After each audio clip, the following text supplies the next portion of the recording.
ఈ సమాజంలో ఇప్పుడొక కొత్త ట్రెండ్ నడుస్తోంది.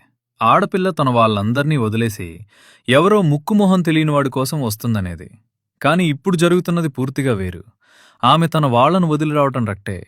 కాని ఆ అబ్బాయి జీవితంలోకి ఆమె ప్రవేశించిన తర్వాత, ఆ అబ్బాయి తన సొంత బంధువులకు, తన కుటుంబానికి, తన ప్రాణమిత్రులకు క్రమంగా దూరమవుతున్నాడు.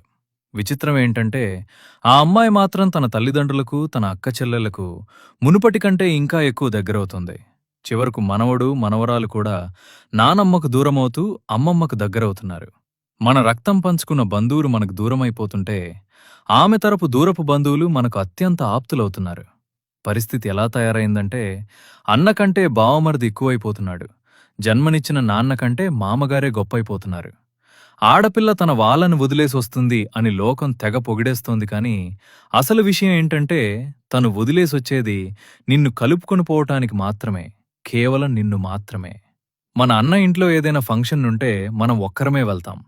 అదే బావమరిదింట్లో ఫంక్షన్ ఉందంటే చాలు, పెళ్ళాం, పిల్లలతో సహా కుటుంబమంతా సర్దుకుని వెళ్ళిపోతాం. ఎందుకంటే మనకు అన్నతో ఏదో ఒక గొడవ ఉంటుంది. అదే బావమరిదితో ఏ గొడవ ఉండదు. నీకు నీ బావమరిదికి మధ్య ఉన్నది కేవలం చుక్కముక్క రిలేషన్ మాత్రమే.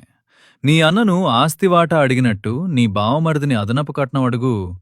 అప్పుడు తెలుస్తుంది నీ అన్న ఎలాంటివాడో, నీ బావమరిది ఎలాంటివాడో.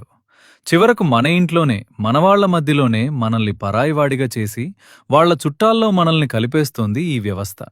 ఇంకా క్లియర్గా చెప్పాలంటే, ఒక్కసారి నీ ఫోన్లో మీ అమ్మతో, మీ నాన్నతో నువ్వు ఎంత సమయం మాట్లాడావో చూసుకో.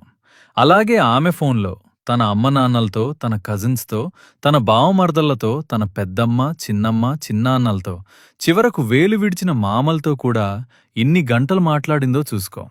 అప్పుడైనా నీకు అర్థమవుతుంది ఎవరు అన్నిటినీ, అందర్నీ వదిలేసి బతుకుతున్నారో.